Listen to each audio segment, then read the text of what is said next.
ಒಂದೇ ಜಾತಿ ಒಂದೇ ಮತ ಒಬ್ಬನೇ ದೇವರು ಎಂಬ ಶ್ರೀ ನಾರಾಯಣ ಗುರುಗಳ ಸಂದೇಶದಂತೆ ಬಿಎಸ್ಎನ್ಡಿಪಿ ದಶಮಾನೋತ್ಸವದ ನಿಮಿತ್ತ ಖೇಲೋ ಬಿಎಸ್ಎನ್ಡಿಪಿ ಕ್ರಿಕೆಟ್ ಟೂರ್ನಮೆಂಟ್ ಅನ್ನ ಬೆಂಗಳೂರಿನಲ್ಲಿ ಆಯೋಜನೆ ಮಾಡಲಾಗಿದೆ. ಇದರ ಪ್ರಯುಕ್ತ ರಾಜ್ಯದ 31 ಜಿಲ್ಲೆಗಳಿಂದ ಮಹಾತ್ಮರ ಹೆಸರಿನಲ್ಲಿ ಕ್ರೀಡಾ ಜ್ಯೋತಿ ಯಾತ್ರೆಗಳು ಬೆಂಗಳೂರು ನಗರಕ್ಕೆ ಆಗಮಿಸಿ ಬೆಂಗಳೂರು ನಗರದಲ್ಲಿ ಮಹಾತ್ಮರ ಕ್ರೀಡಾ ಜ್ಯೋತಿಗಳ ಸಂಗಮ ಆಗಲಿದೆ. ಈ ಜ್ಯೋತಿಯಿಂದ ಕ್ರಿಕೆಟ್ ಪಂದ್ಯಾವಳಿಗೆ ಚಾಲನೆ ಸಿಗಲಿದೆ. ಅದೇ ರೀತಿ ಈ ಖೇಲೋ ಬಿಎಸ್ಎನ್ಡಿಪಿ ರಾಜ್ಯ ಮಟ್ಟದ ಕ್ರಿಕೆಟ್ ಪಂದ್ಯಾವಳಿಯಲ್ಲಿ ಕೊಪ್ಪಳ ಜಿಲ್ಲೆಯಿಂದ ಭಗೀರಥ ಮಹರ್ಷಿ ಅವರ ಹೆಸರಿನಲ್ಲಿ ಕ್ರೀಡಾ ಜ್ಯೋತಿ ಯಾತ್ರೆಯು ಬೆಂಗಳೂರಿಗೆ ಬರಲಿದೆ.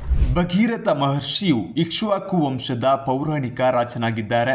ತನ್ನ ಪೂರ್ವಜರ ಪಾಪ ಪರಿಹಾರಕ್ಕಾಗಿ ಉಗ್ರ ತಪಸ್ಸು ಮಾಡಿ ಸ್ವರ್ಗದಲ್ಲಿದ್ದ ಪವಿತ್ರ ಗಂಗಾ ನದಿಯನ್ನು ಭೂಮಿಗೆ ತಂದು ಶಿವನನ್ನು ಒಲಿಸಿಕೊಂಡು ಗಂಗೆಯ ರಭಸವನ್ನ ತಡೆದು ಗಂಗಾವತರಣದ ಮೂಲಕ ಸಕಲ ಜೀವಿಗಳ ದಾಹ ತಣಿಸಿದ ಮತ್ತು ಸಗರ ಪುತ್ರರಿಗೆ ಮೋಕ್ಷ ಕಲ್ಪಿಸಿದ ಮಹಾಪುರುಷ.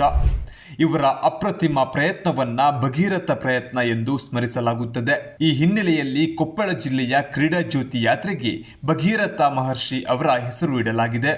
ಇನ್ನು ಕೊಪ್ಪಳ ಜಿಲ್ಲೆಯ ಪ್ರತಿ ವಿಧಾನಸಭಾ ಕ್ಷೇತ್ರದಿಂದ ಒಂದೊಂದು ತಂಡಕ್ಕೆ ಅವಕಾಶ ನೀಡಲಾಗುತ್ತೆ. ಮೊದಲು ನೋಂದಾಯಿಸಿಕೊಂಡ ತಂಡಕ್ಕೆ ಮೊದಲ ಆದ್ಯತೆ ನೀಡಲಾಗುವುದು.